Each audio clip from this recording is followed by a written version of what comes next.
नमस्ते, मैं हूं रविंद्र सिंह और आप देख रहे हैं बोर्ड ब्रेन, जहां दिमाग चलता है बोर्ड से भी आगे।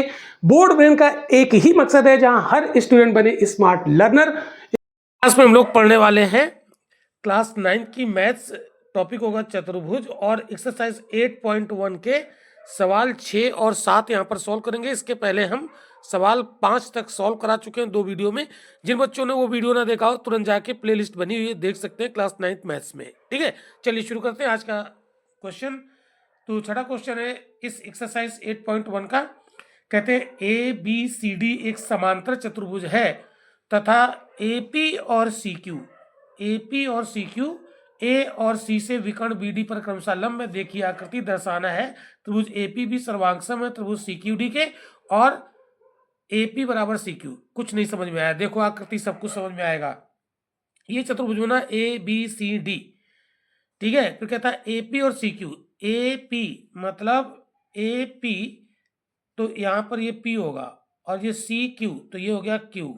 तो ये एपी और सी क्यू है ना, एपी और सी क्यू, एपी और सी क्यू शीर्षों ए और सी से विकर्ण बीडी पर क्रमशः लंब है। तो ए से लंब हो गया एपी और सी से लंब हो गया सी क्यू, और इस विकर्ण बीडी पर क्या है, लंब है। इसका मतलब ये 90 डिग्री, ये कोण 90 डिग्री है। तो हमें क्या सिद्ध करना है, त्रिभुज ए पी बी ये वाला, और त्रिभुज सी क्यू डी ये वाला, ठीक है, ये क्या है, सर्वांगसम है। ये सिद्ध करना है। तो समझा कि कौन कौन से त्रिभुज की बात कर रहा है। ठीक है, ये वाला त्रिभुज, ये, और एक त्रिभुज इधर वाला, ये जो हमने इधर सेट किया, ये वाला, ये वाले त्रिभुज हमें सर्वांगसम सिद्ध करने। तो देखो बहुत सरल है बच्चों। ये यहाँ पर क्या दिया है, तो ए बी सी डी एक समांतर चतुर्भुज है। ये बना ए बी सी डी समांतर चतुर्भुज। तो समांतर चतुर्भुज की आमने सामने भुजा बराबर होती है, ये भुजा और ये भुजा बराबर होगी, मतलब ए बी बराबर सी डी होगी। तो यहाँ पर लिखोगे ए बी बराबर सी डी। समांतर चतुर्भुज की भुजाएं हैं ये, समांतर चतुर्भुज की सम्मुख भुजाएं हैं बच्चों, समांतर चतुर्भुज की सम्मुख भुजाएं।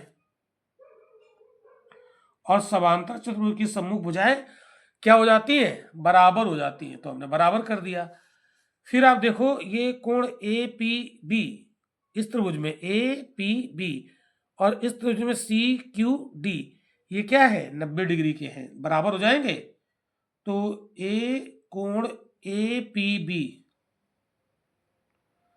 बराबर कोण सी क्यू डी, ये प्रत्येक 90 डिग्री है, प्रत्येक 90 डिग्री, यानी दोनों बराबर है। ठीक है, अब आप देखो, अगर हम बात करें इस कोण की और इस कोण की, ठीक, तो ये सी डी और ए बी, ये ए बी और सी डी समांतर है, क्योंकि समांतर चतुर्भुज की सम्मुख भुजाएं, तो समांतर चतुर्भुज की सम्मुख भुजाएं बराबर भी होती हैं और समांतर भी हैं। तो ए बी और सी डी समांतर है, और ये बी डी तिर्यक रेखा बन रही है, तो तिर्यक रेखा के ये एकांतर कोण बराबर होंगे। तो कोण जानते हो, ए बी पी और सी डी क्यू एकांतर अंतः कोण बराबर होंगे। तो कोण ए बी पी, कोण ए बी पी बराबर कोण सी डी क्यू, ये बराबर होंगे बच्चों। क्यों बराबर होंगे, क्योंकि ये त्रियक रेखा के एकांतर कोण है। तो त्रियक रेखा कौन है, बी डी, तो लिखोगे बी डी त्रियक रेखा के एकांतर अंतःकोण, त्रियक रेखा के एकांतर अंतःकोण है, एकांतर अंतःकोण है।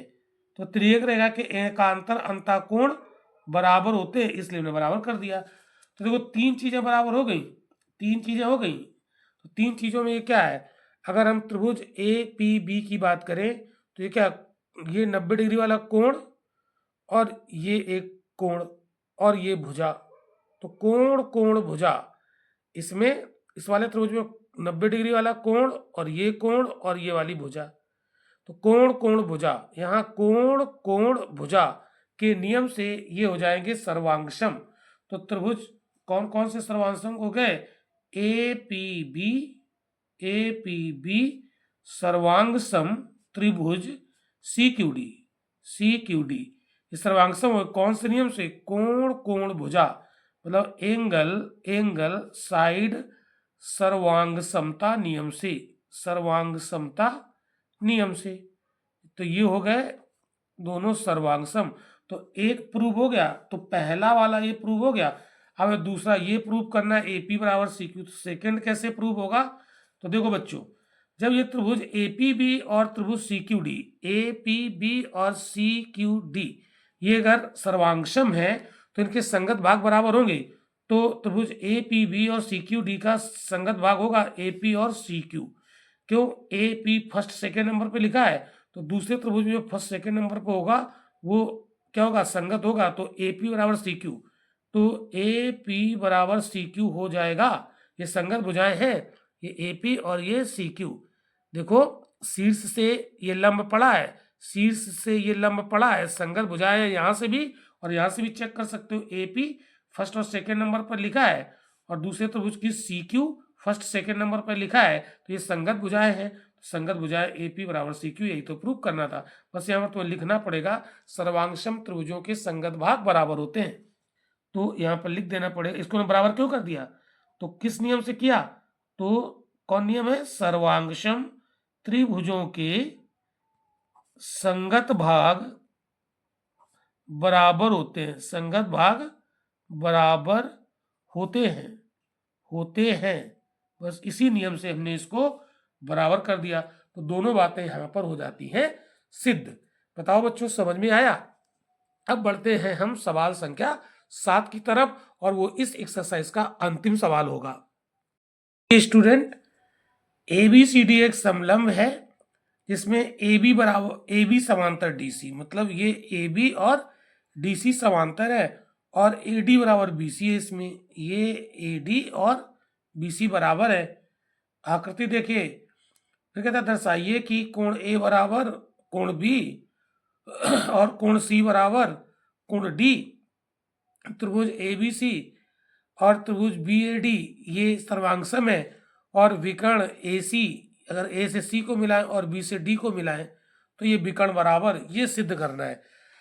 तो चलिए एक एक को यहाँ पर देखते हैं। इसमें संकेत भी दिया है, AB को बढ़ाइए, यानी जो AB थी इसको आगे बढ़ा दिया, ठीक है, और C से होकर DA के समांतर, C से होकर इस DA के समांतर ये वाली, यानी AD के समांतर यानी DA के समांतर ये CE होगी, ठीक है। तो C से होकर DA के समांतर एक रेखा खींचिए जो बढ़ी हुई भुजा AB को E पर काटे, यानी ये बड़ी AB को बढ़ाया था हमने, और C से होकर AD के समांतर एक रेखा खींची जो E बिंदु पर काटेगी, तो ये आकृति बन गई। तो इसमें हमें पहले प्रूव करना है कोण A और कोण B बराबर।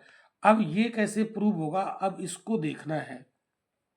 तो यहाँ पर आकृति ये हमारे सामने बन गई, तो इसमें क्या क्या दिया है ये हमें यहाँ लिख लेना चाहिए तुरंत। तो देखो क्या क्या दिया, AB समांतर DC, यानी AB और समांतर DC है, तो जो दिया है वो लिखो। तो AB समांतर क्या है बच्चों? DC, नहीं AB समांतर DC, हाँ ठीक तो है, DC ये दिया है।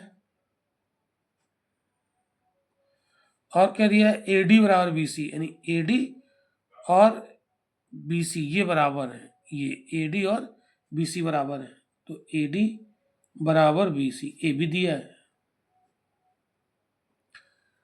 ए भी दिया है, तो जो दिया है वो लिखो, ठीक। और देखो ये जो AD है ये यहाँ दिया है, रचना हमने की, AD और CE समांतर है, ये लिख रहा है ना कि AB को बढ़ाइए और C से होकर DA के समांतर, किसके? DA के समांतर, DA के समांतर एक रेखा खींचिए, ये वाली जो बड़ी भुजा AB को E पर काटे, मतलब CE, इसका मतलब AD के समांतर CE है, तो AD के समांतर क्या है? CE। ये रचना से, ये कहाँ से पता चल रहा है? ये रचना से पता चल रहा है, ठीक है। तो इतनी बातें यहाँ पर। तो अब हम लोग यहाँ पर देखेंगे जो ए डी सी ई है ना, ये एक समांतर चतुर्भुज हो जाएगा। क्यों, कैसे हो जाएगा? आमने सामने की भुजाएं समांतर हैं, तो ये क्या हो जाएगा? समांतर चतुर्भुज हो जाएगा। तो यहाँ पर लिखोगे ए डी सी ई एक समांतर चतुर्भुज हो गया, समांतर चतुर्भुज। कौन? एडीसी, ए डी सी ई। लेकिन जो ए बी सी डी था ये समलंब था, लेकिन ए डी सी ई ये हो जाएगा समांतर चतुर्भुज। समांतर चतुर्भुज है, लिख लिया। ठीक है, अब यहां तक जस्ट मिनट, यहां तक कोई दिक्कत तो नहीं? चलिए आगे बढ़ते हैं। अब क्या क्या है? तो ए डी सी ई एक समांतर चतुर्भुज है, तो ए डी और सी ई समांतर होंगे, ये दिया भी है, ए डी सी ई समांतर है। तो ए डी और सी ई समांतर है, और ए डी सी ई बराबर भी हो जाएंगी। क्यों? क्योंकि समांतर चतुर्भुज की सम्मुख भुजाएं बराबर होती है। तो ए डी और सी ई, ए भी बराबर हो जाएगी, ए डी के बराबर क्या हो जाएगी? सी ई हो जाएगी। और ए डी बराबर बी सी दिया है ये, तो ए डी बराबर बी सी ये दिया है। ठीक है, और तो जानते हो क्या हो जाएगा? जब ए डी बराबर सी है और ए डी बराबर बी सी है, तो इसका मतलब है कि जब इसका एल एच एस बराबर है तो आर एच एस बराबर हो जाएगा। तो सी ई बराबर बी सी ये हो गया, सी ई बराबर बी सी आ गया। सी ई बराबर बी सी ये बना, सी ई बराबर बी सी, यहां तक आ गए। अब हमें क्या दिखाना है? ये सब कर रहे हैं, हमें दिखाना क्या है? हमें कोण ए और ये पूरा कोण बी बराबर दिखाना है ये। ठीक है, तो हमें क्या करना है? त्रिभुज सी बी ई ले लेते हैं जरा, सी बी ई, त्रिभुज सी बी ई में ये त्रिभुज जो बन रहा है, अब देखो, अब देखना ध्यान से, ठीक है, देखना ध्यान से बच्चों, ये बी सी और सी बराबर है, तो ये दो भुजाएं बराबर होंगी इस त्रिभुज में, तो इनके सम्मुख कोण बराबर हो जाएंगे इधर वाले। तो इधर वाले को हमने मान लिया कोण 1, इधर वाले को मान लिया कोण 2, तो ये कोण 1 बराबर कोण 2 हो जाएगा। तो ये चूंकि बी सी बराबर सीई है, तो बी सी के सामने का कोण ये और सीई के सामने कोण ये 2 बराबर हो जाएंगे, इसलिए कोण 1 बराबर कोण 2। जब कोई त्रिभुज होता है और उसकी दो भुजाएं बराबर होती है, तो उसके आमने सामने के कोण भी बराबर होते हैं। तो इस बीसी भुजा के सामने कोण हमने ये मान लिया ई, जिसको हमने कोण 1 कह दिया, और सीए के सामने का कोण ये वाला हो गया बी, जिसको हमने कोण 2 बोल दिया। क्या बोल दिया? कोण 2। तो ये 1 और 2 बराबर हो जाएंगे, तो कोण 1 और 2 यहाँ पर हो गए बराबर। ठीक है, अब देखो, लेकिन हमें क्या सिद्ध करना है? कोण ए बराबर कोण बी, ये सिद्ध करना, तो आइए यहां सिद्ध होगा ये, देखो कैसे। अब क्या करते हैं बच्चों, यहां पर हम अगर ये कोण और ये कोण जोड़ें, तो समांतर चतुर्भुज के एक भुजा के दो कोण, देखिए ये भुजा है, इससे सटा हुआ ये कोण और ये कोण का योग 180 होता है। तो आप लिखोगे कोण ए प्लस कोण ई, और कोण ई को हमने क्या माना है? कोण 1, तो यहाँ पर लिख दिया हमने कोण 1 बराबर 180 लिख दिया। तो हम कोण ए बराबर निकालें, कोण 1 को उधर कर दो, 180 माइनस कोण 1, इसे समीकरण 1 डाल दो। ठीक है, अब देखो, अब क्या देखोगे? अब आपको देखना ये है कि जैसे ये जो कोण, ये कोण भी इसमें और ये कोण 2 मिला दो, तो ये पूरा कोण हो जाएगा 180। तो यहाँ पर लिखो कोण बी प्लस कोण 2 बराबर 180। इतनी बात समझ में आई? अरे भाई, ये कोण बी और ये कोण 2, ये कोण हमने 2 माना है ना इसको, तो ये पूरी सीधी रेखा का कोण बनेगा ये वाला, ये तो 180 होता है कि नहीं होता है? तो इसको 180 कर दिया, तो कोण बी बराबर कितना आ गया 180 माइनस कोण 2 इधर कर दो। अब तुम्हें ध्यान ये देना है कि यहाँ पर हम ये जो बना चुके हैं ना, ये कोण 1 बराबर कोण 2 है, तो कोण बी बराबर 180 माइनस कोण 2 की जगह कोण 1 लिख सकते हैं ना, क्योंकि कोण 1 बराबर कोण 2 लिख दिया है, सिद्ध कर लिया है ये कोण 1। अब इसे डाल दो समीकरण 2। अब समीकरण 1 और 2 से, समीकरण 1 और 2 से देखो, समीकरण 1 का RHS 180 माइनस L1 है और समीकरण 2 का RHS भी 180 माइनस L1 है। तो इन दोनों समीकरण के अगर दाईं साइड यानी राइट हैंड साइड बराबर है तो लेफ्ट हैंड साइड अपने आप बराबर हो जाती है। तो कोण A बराबर कोण B, ये इसका कोण A right left hand side और इसका कोण B है लेफ्ट हैंड साइड। जब दोनों की राइट हैंड साइड बराबर है तो फिर दोनों की लेफ्ट हैंड साइड ऑटोमेटिक बराबर हो जाती है। तो ये सिद्ध हो गया कोण A बराबर कोण B। अब हमें कोण C और कोण D इसको भी बराबर सिद्ध करना है। तो ये कैसे सिद्ध होगा, आओ इसमें भी लगाते हैं दिमाग। ठीक है, अब इसमें दिमाग कैसे लगेगा, तो चलिए हमें यहाँ पर आना है, तो ये कोण लेने पड़ेंगे ये। ठीक है, तो इसको सिद्ध करते हैं बच्चों। देखो ये कैसे सिद्ध होगा। अच्छा ये बताओ, AB और CD समांतर है क्योंकि समलंब चतुर्भुज है, यानी समलंब में आमने सामने की कोई दो भुजाएं समांतर होती हैं। तो यहाँ पर हम लिखेंगे, और वैसे भी देखो ये AB CD समांतर है, चलो तो यहाँ पर लगाते हैं। तो ये अब हम सिद्ध करेंगे दूसरा नंबर, तो ये दूसरा नंबर सिद्ध करेंगे। तो AB समांतर CD, AB समांतर CD, और ये AD त्रियक रेखा है कि नहीं, है कि नहीं, और AD त्रियक रेखा है, त्रियक रेखा। तो दो समांतर रेखाएं हो जैसे AB और CD, और ये हो गई उसकी AD त्रियक रेखा। तो दोनों के एक साइड के कोणों का योग 180 होता है। तो कोण A प्लस कोण D, कोण A प्लस कोण D बराबर कितना हो जाएगा 180। ठीक है, इसे समीकरण 3 बना दो। ये 2 हो गए थे समीकरण, अब 3 बना दो। अब देखना इसमें कुछ और भी थोड़ा सा हमें करना पड़ेगा, आइए देखते हैं। अब यहीं पर देखो ये रेखा AB और रेखा CD समांतर, और अब की बार ये तिर्यक रेखा ले लो क्योंकि इसमें ये कोण आ जाएगा, क्योंकि D और C में बराबर करना, आपके बार कोण ये आ जाएगा। तो फिर से लिखो AB समांतर CD और BC तिर्यक रेखा, BC क्या है तिर्यक रेखा।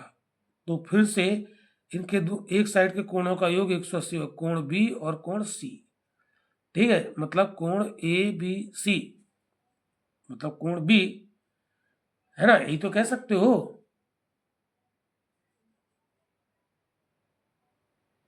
ठीक है, कोण B प्लस ये कोण C बराबर 180।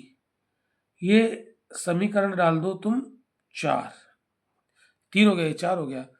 अब एक काम करना है, अब काम ये करना है कि समीकरण 3 भी RHS 180 है, समीकरण 4 में भी RHS 180 है।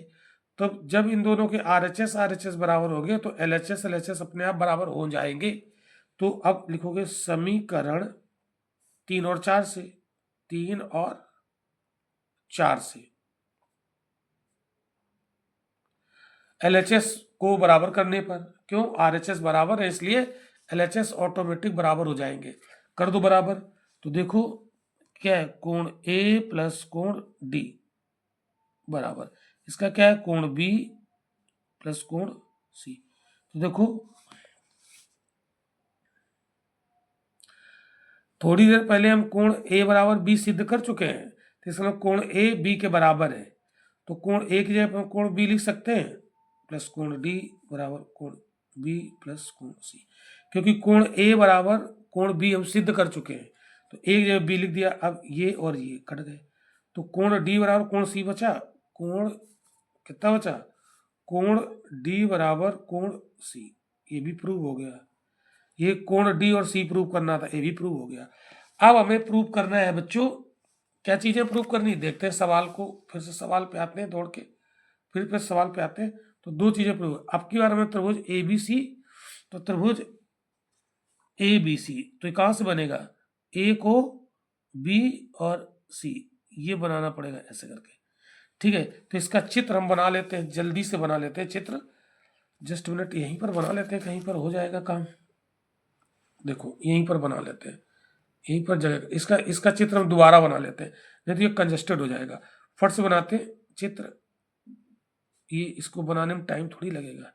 ये बनाया और हमने इसको इधर बढ़ाया और ये लिया ए बी सी डी, सी को ई तक ऐसे बढ़ाया, ये ई तक, ठीक है। अब क्या कह रहा है बच्चों कि त्रिभुज ए बी सी, देखो यहां पर है, ये सिद्ध करना है, 3 नंबर सिद्ध करना है, त्रिभुज ए बी सी सर्वांगसम त्रिभुज बी ए डी। तो ए बी सी है कहाँ, ए बी सी, इसकी बात कर रहा है, इसकी बात कर रहा है, ये ए बी सी बना, और फिर कह रहा है बी ए डी, यानी बी ए डी, ये वाला, ठीक है। तो ये हमें क्या करने, सर्वांगसम सिद्ध करने। तो देखो फटाफट इसको सिद्ध करते हैं। तो हम कौन सा त्रिभुज लेंगे, त्रिभुज, अब हम सवाल संख्या 3 सॉल्व करनी है, ठीक है। तो इसमें क्या करना है, त्रिभुज ए बी सी और त्रिभुज बी ए डी को सर्वांगसम सिद्ध करना है। तो बी ए डी में इन दोनों त्रिभुजों को ले लो, ठीक है। तो अब आपको यहां से क्या नजर आ रहा है, ध्यान दो। देखो ए डी बराबर बी सी, ए डी बराबर बी सी, ये दिया था सवाल में ही दिया है। तो यहां पर लिखोगे ए डी बराबर बी सी, क्या कहोगे, दिया है, तो दिया है तो लिख लिया। और क्या है, अब इन दोनों त्रिभुजों में, त्रिभुज ए बी सी में, इसमें, और त्रिभुज बी ए डी में, ये भुजा ए बी कॉमन है कि नहीं, ये दोनों में है। तो ए बी बराबर ए बी, क्या हो जाएगा, ए बी बराबर ए बी, तो ये क्या है, उभयनिष्ठ है, मतलब कॉमन है, तो बराबर हो गई, बहुत अच्छे। तो अब आप देखो ये भुजा तो बराबर हो गई और ये भुजा इधर बराबर है, ठीक है। अब हमें क्या करना पड़ेगा, और कुछ दिख रहा है, अब बताओ कोण ए बराबर कोण बी सिद्ध हो चुका है, ये कोण ए और ये कोण बी, तो यहाँ पे लिखना कोण ए बराबर कोण बी, ये क्या हो चुका है, सिद्ध हो चुका है, सिद्ध हो चुका है। देखो बच्चों इसमें थोड़ा ध्यान रखना पड़ेगा, ठीक है। तो अब आप देखो यहाँ भुजा कोण, अब देखो इस त्रिभुज को पकड़ चलो ए बी सी को, तो देखो बच्चों भुजा, ठीक है, इस त्रिभुज में आओ, तो भुजा कोण भुजा क्या है, भुजा कोण भुजा, इस वाले में आओ, इस वाले में आओ, भुजा कोण भुजा। तो अब आप देखो ये भुजा कोण भुजा सर्वांग समता नियम से दोनों त्रिभुज क्या हो गए, त्रिभुज ए बी सी सर्वांगसम त्रिभुज बी ए डी, अरे जगह नहीं थी यहाँ पे, लिख दो त्रिभुज थोड़ा बड़ा करके, त्रिभुज ए बी सी सर्वांगसम त्रिभुज बी ए डी किस नियम से, साइड एंगल साइड नियम से। अब देखो अब ये प्रूव हो गया ये वाला। अब हमें क्या दिखाना है, विकर्ण ए सी और विकर्ण बी डी। अब तुम देख लो यहाँ पर ये जो विकर्ण ए सी है ये वाला और विकर्ण बी डी, ये इन दोनों त्रिभुजों की संगत भुजाएं हैं। कैसे पता चला, देखो ए बी और क्या है, ए सी की बात, ए सी और बी डी की बात कर रहा है, यानी ए सी। तो देखो ए फर्स्ट नंबर पर है, सी सेकंड नंबर पर, और बी डी ये फर्स्ट नंबर पर है और थर्ड नंबर पर है। तो ए सी मतलब फर्स्ट और थर्ड नंबर पर है, बी डी फर्स्ट और थर्ड नंबर पर है। इसका मतलब है ए बी और बी डी संगत है, तो ये हो गई बराबर, ए बी और बी डी, ये बी डी होगा। देखो यही तो निकालना था कि इस ए बी कहाँ आ गया पगले, ए सी है ना, ये ए सी, सारा दिमाग भी गड़बड़ होता है कभी कभी। तो ये ए सी है, ए फर्स्ट थर्ड, तो ए सी और बी डी इन दोनों त्रिभुजों की संगत भुजाएं हैं तो ये हो जाएंगे बराबर, और यही ए सी विकर्ण हो गया इसका समलंब का, और बी डी, तो ये बराबर हो गए। ये क्यों बराबर हो गए? तो क्या लिखोगे? दो सर्वांगसम त्रिभुजों के संगत भाग बराबर होते हैं, उससे हमने इसको कर दिया बराबर। सर्वांगसम त्रिभुजों के संगत भाग बराबर होते हैं, संगत भाग क्या होते हैं? बराबर होते हैं। तो उस नियम से हमने AC और BD को बराबर कर दिया। क्यों? क्योंकि इस त्रिभुज में ABC में और BAD में ये AC और BD संगत हैं, इसलिए ये हो गई बराबर। तो बच्चों यहाँ ये सवाल हमारा समाप्त होता है और इसी के साथ ये हमारी एक्सरसाइज समाप्त होती है। तो बच्चों मिलते हैं फिर हम लोग अगले वीडियो में अगले एक्सरसाइज के साथ। Thank you.